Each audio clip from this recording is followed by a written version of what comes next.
جزاک اللہ. اس وقت ہمارا ایک نئی کروٹ لینے جا رہا ہے. لاکھوں کی تعداد پر مشتمل یہ اجلاس اس وقت بہت سنجیدہ ہونے کی ضرورت ہے، اس لیے کہ پوری دنیا کی سیاست پر عموماً اور ملک کی سیاست پر خصوصاً بہت گہری نظر رکھنے والے جمعیت علماء ہند کے قائد اور اس تنظیم کے روح رواں، جن کی فکروں نے ملک کے اندر برادران وطن کی ذہنیت کے رخ کو موڑ دیا، ان کی سوچ کو اعتدال پر لایا. میری مراد حضرت مولانا سید محمود اسعد مدنی دامت برکاتہم سے ہے. آپ حضرات سنجیدگی سے، پورے وقار سے آپ کے خطاب کو سماعت فرمائیں. انشاءاللہ ہمارے تمام موجودہ مسائل پر کھل کر کے بات آئے گی.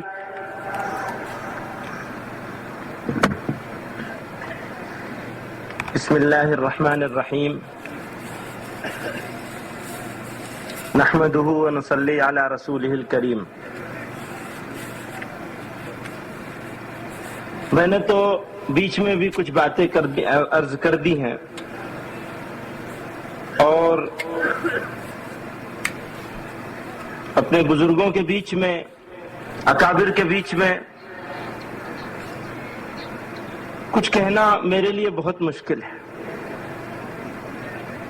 ایک تو دوستوں نے یہ ظلم کر رہے ہیں میرے اوپر کہ کہیں قائد ملت، کہیں قائد جمعیت.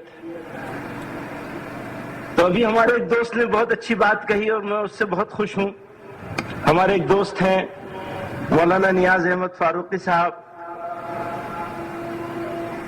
بہت سچ بات کہی ہے اور وہ میرے اوپر بالکل صادق ہے.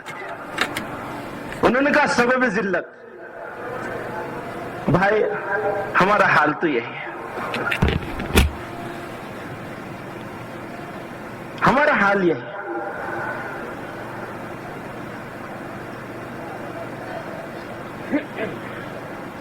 ہمیں کیسے عزت مل سکتی ہے؟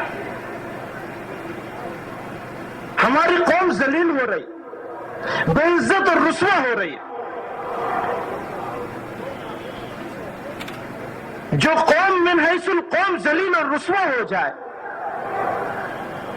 اس قوم کا کوئی بھی فرد اپنے قلم سے، اپنے دوستوں کے خطاب سے کچھ بھی بن جائے، اس کو عزت نہیں مل سکتی. میں نے تو اپنی آنکھوں میں ایک خواب سجایا ہے مسلمانوں، ایک ہی خواب سجایا ہے کہ کسی طرح میری قوم کو عزت مل جائے. مسلمانوں، ایک ہی خواب. ہماری عزت، بے عزتی اور رسوائی کا دور کسی طرح ختم ہو جائے.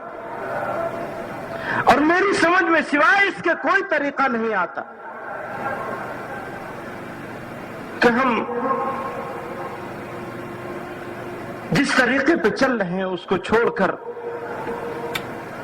اپنے آقا جناب رسول اللہ صلی اللہ علیہ وسلم کے طریقوں کو پکڑ لیں. جب تک ہم ان کے طریقوں کو نہیں پکڑیں گے، اللہ اور اس کے رسول صلی اللہ علیہ وسلم کے احکامات کو اپنے سر آنکھوں پر نہیں لیں گے، اپنے دل میں نہیں بسائیں گے، یہ عزم نہیں کریں گے کہ ہماری موت اور ہماری زندگی، ہماری صبح اور ہماری شام، زندگی کا کوئی لمحہ ان کے احکامات کے خلاف نہیں گزرے، آقا کے طریقوں کے خلاف نہ گزرے، جب تک ان کی سنتوں کو نہیں اپنائیں گے، ہمیں کیسے عزت ملے گی؟ حکومتوں سے مطالبے چلے آ رہے ہیں، بار بار کہا جا رہا ہے، کسی کے کان پہ جو نہیں رینگتی. میں یہ نہیں کہنا چاہتا اور میں اس بات کا وکیل ہوں اور کبھی اس کی وکالت نہیں کر سکتا کہ اگر کسی قوم کے ساتھ ظلم کیا جائے تو وہ قوم اس کے جواب میں ظلم کرنے لگے.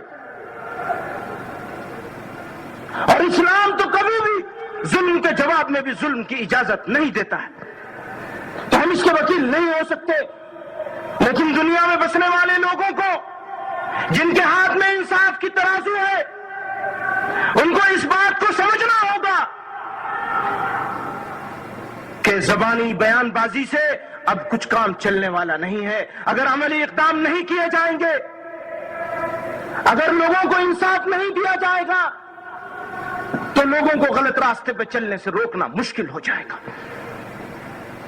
ہمارا جو فرض ہے، ہماری جو ذمہ داری ہے، اگر اس کو ادا کرنے کے راستے میں ہمارا خون اس زمین پر بہہ جائے تو ہمارے لیے فخر کی بات ہوگی، کوئی شرم اور اس کی بات نہیں ہوگی. ہماری زندگی کا مقصد کامیاب ہو جائے گا. لیکن مسلمانوں، ہمیں انصاف کے دامن کو اپنے ہاتھ سے کسی قیمت پر نہیں چھوڑنا ہے، کیونکہ ہم رہبر ہیں. ایک طرف ہم یہ فخر کرتے ہیں کہ ہم خیر امت ہیں، ایک طرف ہمیں اس بات پر فخر ہے، اور الحمدللہ بالکل صحیح فخر ہے کہ ہم خیر امت ہیں. لیکن خیر امت والے کام ہم نے کرنے چھوڑ دیا. ہم وہ سبق جس سبق کو سنانے کے لیے، پڑھانے کے لیے اللہ رب العزت نے اس سرزمین پر ہم کو اپنے محبوب صلی اللہ علیہ وسلم کا امتی بنا کر پیدا کیا تھا، وہ سبق ہم خود بھول بیٹھے. میرے بھائیوں، بزرگوں، میرے دوستوں نے مجھے کہا کہ تمہیں فلسطین پر بات کرنی ہے، کچھ کہنا ہے فلسطین کے بارے میں. ہم کیا کہہ سکتے ہیں؟ کیا ہے ہمارے اختیار؟ میرے پروفیسر ہیں آکسفورڈ یونیورسٹی میں، ہمارے جاننے والے، بڑے خانوادے سے ان کا تعلق ہے.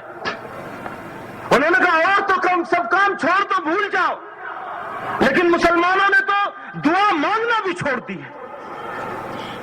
اللہ رب العزت کی بارگاہ میں ہاتھ پھیلا کر دعا مانگنا بھی مسلمانوں نے چھوڑ دی. اور میں اس ملک کے ارباب اقتدار سے کہنا چاہتا ہوں، اور برادران وطن کو بھی، کہ مجرم ہیں ہمیں، ان کے گنہگار ہمیں ہیں. مجرم ہیں ہمیں، ان کے گنہگار ہمیں ہیں. وقت آئے تو مرنے کے لیے تیار ہمیں ہیں. پھولوں کے لیے سینہ ہمارا اس پر ہے، اس صحن چمن کے در و دیوار ہمیں ہیں. اگر ملک کے لوگوں کو، اس ملک کو ترقی دینی ہے، اس ملک کو بچانا ہے، اور ملک کے معماروں نے جو خواب سجایا تھا اپنی آنکھوں میں، وہ کیا خواب تھا؟ ملک ترقی کرے گا، لوگوں کو انصاف ملے گا. تو کیا اگر اس ملک کی سیکنڈ لارجسٹ میجورٹی، میں مائنورٹیزم میں یقین نہیں رکھتا، میں یہ ماننے کے لیے تیار نہیں ہوں کہ اس ملک کا مسلمان اس ملک میں اقلیت میں ہے. اس ملک کا مسلمان ملک کی دوسری بڑی اکثریت ہے، اور ہم اس ملک میں کرایہ دار نہیں ہیں، مالک ہیں، اس کے برابر کے حصے دار ہیں. اور جب تک ہمیں اگر اس ملک کا مسلمان محروم رہے گا تو یہ ملک بھی محروم رہے گا. اگر اس ملک کا مسلمان برباد ہوگا تو یہ ملک بھی آباد نہیں ہو سکے گا.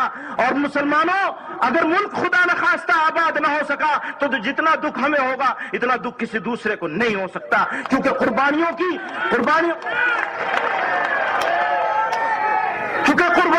ایک بڑی تاریخ ہے، قربانیوں کی ایک بڑی تاریخ ہے، ایک لامتناہی سلسلہ ہے.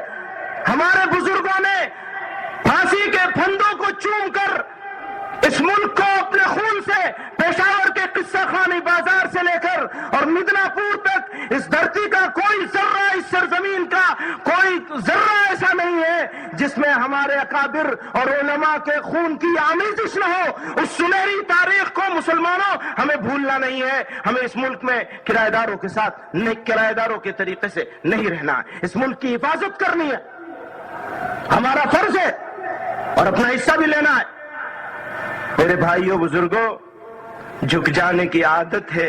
مشہور جو ایک قافلے اہل جنوں ہیں، مشہور جو ایک قافلے اہل جنوں ہیں، اس قافلے کے قافلہ سالار ہمیں ہیں. جھک جانے کی عادت ہے، یہ بات اور ہے، ورنہ ملنسار ہیں ہم لوگ، انکساری ہے ہمارے اندر. ہاں، یہی ہمارا سب سے بڑا سرمایہ ہے، ملنساری، انکساری، تواضع، یہ ہمارا سرمایہ ہے. تو جھک جانے کی عادت ہے، یہ بات اور ہے، ورنہ کھنچ جائیں تو پھر وقت کی تلوار ہم ہی ہیں. وآخر دعوانا